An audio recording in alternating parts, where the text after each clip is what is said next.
Hello student, मैं सौरभ कोहली आपका स्वागत करता हूं अपने यूट्यूब चैनल में। आज हम चर्चा करने वाले हैं अपरदन और अपक्षय प्रक्रिया का, यानी कि ज्योग्राफी का ये पार्ट है और टीजीटी एसएसटी के लिए हम ये सीरीज़ बना रहे हैं और ये 8वीं वीडियो होगी ये टीजीटी एसएसटी के लिए ज्योग्राफी पार्ट की।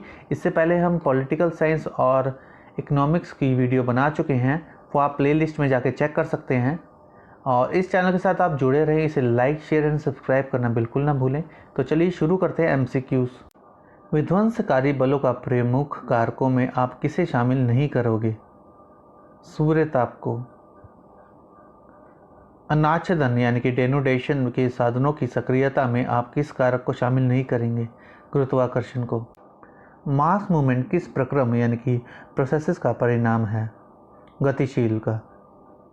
अपक्षय यानी कि वेदरिंग का क्रिया होती है रासायनिक अपघटन यानी कि केमिकल डिकम्पोजिशन से।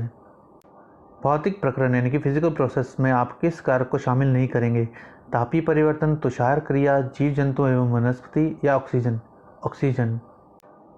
रासायनिक प्रकरण यानी कि केमिकल प्रोसेस में आप किस तत्व को शामिल करेंगे? Carbon dioxide. अपक्षय की तीव्रता से में आप किस कारक को शामिल नहीं करेंगे? ताप को। Longer the period deeper the weathering का कथन संबंधित है समय से।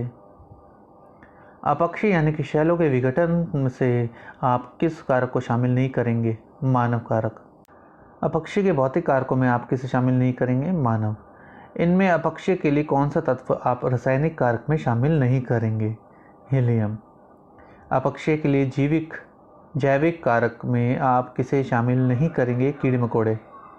इनमें से कौन सा वर्ग अपक्षय के विभाजन के लिए उपयुक्त नहीं है? जैविक। शैलों का भंजन यानी कि शैटरिंग किस कारक द्वारा नहीं होता है? वायु। एक्सोलिएशन यानी कि अपपत्रण की क्रिया किन प्रदेशों में होती है? उष्ण प्रदेशों में।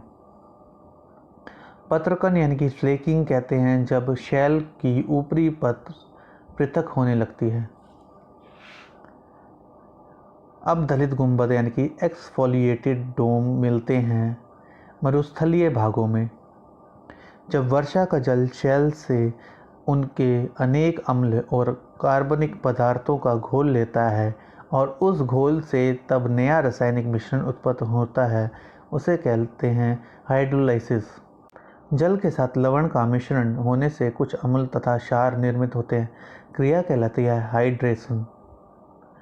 मृत्तिका यानी कि क्ले उत्पन्न होती है जल संयोजन से। शैल द्वारा जल सोखने पर उसके आयतन में वृद्धि होती है। खनिजों में ऑक्साइड होता है ऑक्सीजन से। लोहे के ऊपरी जंग लगता है ऑक्सीकरण से। प्राणी वर्गीय अपक्षय में आप किसे शामिल नहीं करेंगे? कीड़े मकोड़ों को। अवतरण प्रस्तर यानी कि रिकुलित कहते हैं अपक्षय द्वारा असंगठित पदार्थ को। शैल खंडों को खिसकाने से यह मुख्य योगदान है गुरुत्व शक्ति का। भगन शैल चूर्ण यानी कि रॉक वेस्ट जब तलहटी में एक ढेर के रूप में एकत्रित होता है तो भाग्नश्म राशि यानी कि टालूस कहलाता है। मास मूवमेंट में आप किस वर्ग को शामिल नहीं करेंगे? स्थिर वाह को। मंद व स्लो फ्लोएज में कौन सा प्रक्रम शामिल नहीं है? शैल संपन्न, मिट्टी संपन्न, टालस संपन्न या शैल पात्र यानी कि rock fall. Answer rock fall. मंद वाह की क्रियाएं अधिकतर होती हैं मानसूनी प्रदेशों में। कौन सी प्रक्रिया तीव्र वाह में शामिल नहीं है? भूमि सर्पण। अति तीव्र वाह यानी कि वेरी रैपिड फ्लोवेज में कौन सी प्रक्रिया शामिल नहीं है? चादर घुलन। वेदिका यानी कि ट्रेसिस मुख्यतः बनते हैं तीव्र वाह से। स्कार बनते हैं अति तीव्र वाह से। भौतिक अपरदन यानी कि फिजिकल इरोजन में आप किस क्रिया को शामिल नहीं करेंगे? जल संयोजन। भौतिक अपरदन में आप किस क्रिया को शामिल नहीं करेंगे? जल गति क्रिया यानी कि हाइड्रोलिक एक्शन। जब गतिशील साधनों के साथ कंकड़ यानी कि पेबल्स, बोल्डर्स और पत्थर आदि प्रवाहित जल द्वारा घिसकर काटे जाते हैं तो वह प्रक्रिया कहलाती है अपघर्षण यानी कि कोरोजन। प्रवाहित पदार्थों के परस्पर रगड़कर क्षीण होने की क्रिया कहलाती है जल गति क्रिया। पवन द्वारा उड़ाए गए बारीक रेत के कण कहलाते हैं अपवाहन। हिमानी द्वारा बहाए गए शिलाखंड कहलाते हैं उत्पादन।